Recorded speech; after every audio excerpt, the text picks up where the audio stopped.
It is time for the segment that we know Luka's looking forward to. It is the segment where Luka is going to make you all rich. He promises that all of his picks will come through, and these are guaranteed. If you lose money, Luka will fully refund you. None of that is Oh, true. jeez. It was a tough week for Luka's locks last week. You believed in the Giants. They did not believe in themselves. Yeah, that was bad. That That was was rough. bad. It was week 1 for the Giants, and boy, did it show. You were wrong about Minnesota, but that they look also a team looked like they laid an I egg. fell They're into now the trap. I fell into the dang trap. You don't Mhm. fall into that dang trap. But the game you hit was remind me. Packers money line over the Bears. Never sweat that one. No, that one. I should have made that my two. I was very, very confident in that one. I should have flopped that with the Giants because Giants, I 2U'd it because all the numbers, everything told you to do that. Whereas the Packers was more of just me not trusting the Bears. So it's not necessarily that the numbers were backing me up on that. Whereas it was just a gut feeling that it's like, how can I trust the Bears?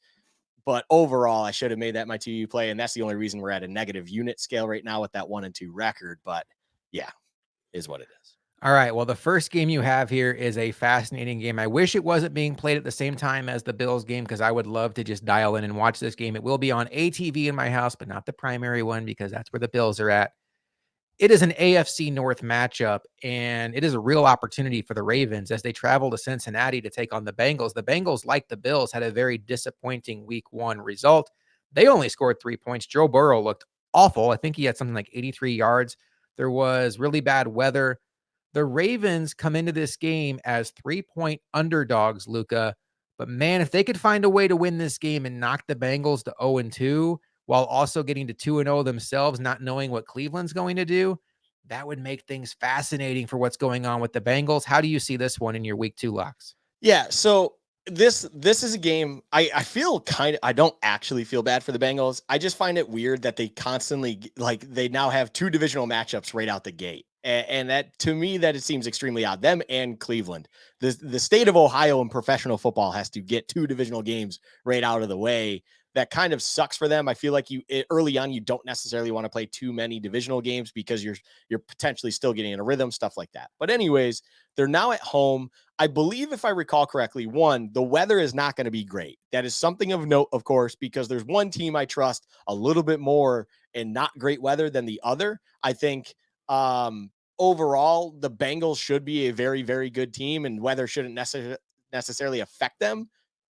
But the Ravens just have a game that is built to be sloppy. It's a game, an offense that is built to do everything they need to, where they need to even attack the air. And this is kind of my overwhelming reason on why I'm going this way. They showed that Zay Flowers, my draft love of this past draft, is unbelievable. They have a plan for him, and he absolutely excelled in the way. I think the only thing that got in the Ravens' way last week, other than turnovers themselves, was the fact that they just weren't comfortable enough to throw it enough. Like every time they went into a spread offense, it was beautiful. They had Zay Flowers on these, quick in screens and stuff like that that were just explosive left and right. And then they still have that ground game with Lamar and whoever's in the backfield. It doesn't really matter if it's J.K. Dobbins, which very unfortunate situation for him, but it could be Gus Edwards. It can be Justice Hill. It's going to be someone who they eventually, find off the street. This is a game that overall a lot of money also is on the Bengals. A lot of things are happening for the Bengals where I just don't understand it necessarily overall in a divisional game that I expect to be the under. And that's why I'm going with the Ravens +3. I think you can get them at a very good line right now. I mean, obviously you can see it. It's essentially even money on a couple of the more popular sports books. I believe a lot of individuals think the Bengals will bounce back. But even last year, I mentioned it against a Cooper Rush led Dallas team. They were still not impressive. I don't know if Joe Burrow's 100% as well in a bad weather game where he didn't play in the preseason once again. I just trust the Ravens on the road to make things happen and overall cover that spread of 3 points. I will take the field goal in a divisional battle like this one. Yeah, give me the Ravens. So it's fascinating because when I look at this matchup, it screams to me Bengals. And I'm the public. I don't dive into this. I look at it through my NFL lens, not so much like point spread and historical lens. That's what you're here for. You're much more in tune with that stuff. But I'm like, okay, so the Bengals are only a 3-point dog or favorite at home. And they did lose last week, which I think, sets up a little bit of desperation play on their part. And then Costa mentioned it in chat. They are dealing with a laundry list of injuries. You mentioned they already lost J.K. Dobbins, but they're going to be down cornerback Marlon Humphrey, center Tyler Lindenbaum, left tackle Ronnie Stanley, and safety Marcus Williams. So 2 members of their secondary. I look at that and I'm like, man, I'm not even getting a hook with the Bengals. Give me the Bengals all day long. But that's what a lot of times, if it looks too good to be true, there's probably a reason, right? Yeah, essentially, it's a lot of things for the public are pointing to the Bengals, and I can fully understand that. It's Mm-hmm. just when you factor in weather, you factor in an individual like Joe Burrow dealing with an injury and stuff like that, where he might still not be at 100% with that calf issue or whatever. Or is it calf or hamstring? Leg injury, we'll call it for now. All of those things going well. The Ravens do play them well for the most part. There were situations, of course, where the Bengals blew them out a couple of years ago, but they also were decimated by injuries in the secondary and whatnot. I just think a lot of things are working the Ravens' way to at least cover that 3 points. There is one sports book for what it's worth. If you use BetMGM, you can still get them at plus 3.5.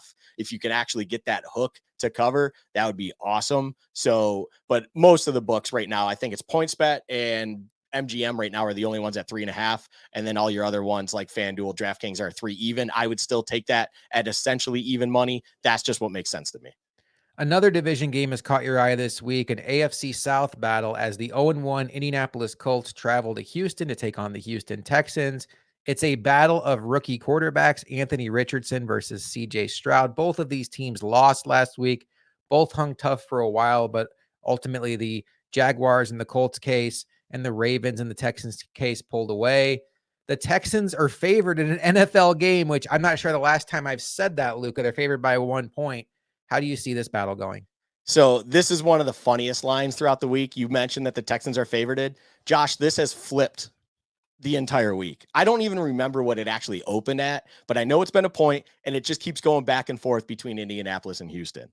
And what I will say is this: as you mentioned last week, both the Texans and the Colts held into their game strong against strong opposition. Colts were playing against the Jags at home.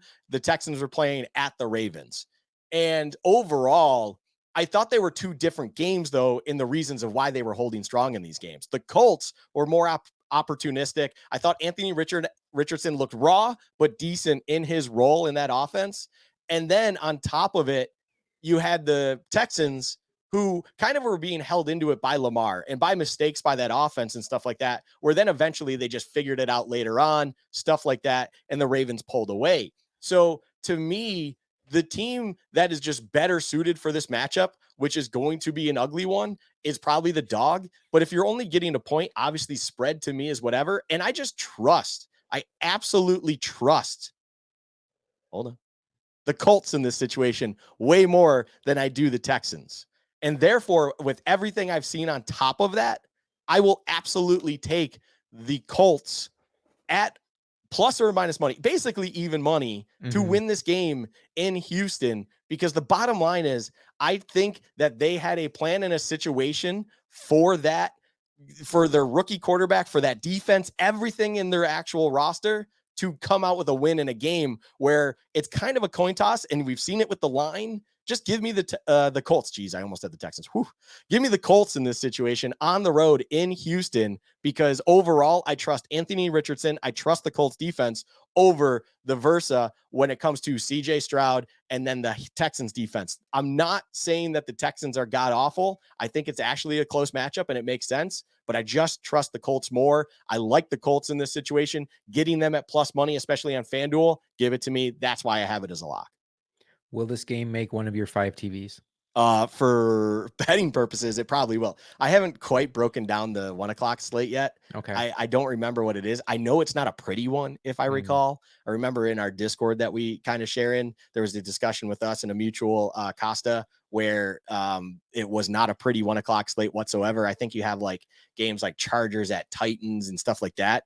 Yeah. It might be a game that I squeak onto that vertical monitor of mine. I squeak it in the corner because I'm gonna be wanting to keep tabs on it, because I'm imagining Colts money line, I'm going to be sweating it to the very end. I do not expect an easy game. I do not expect them to blow them out. So it's going to be one that I'm going to want to keep my eye on at all times.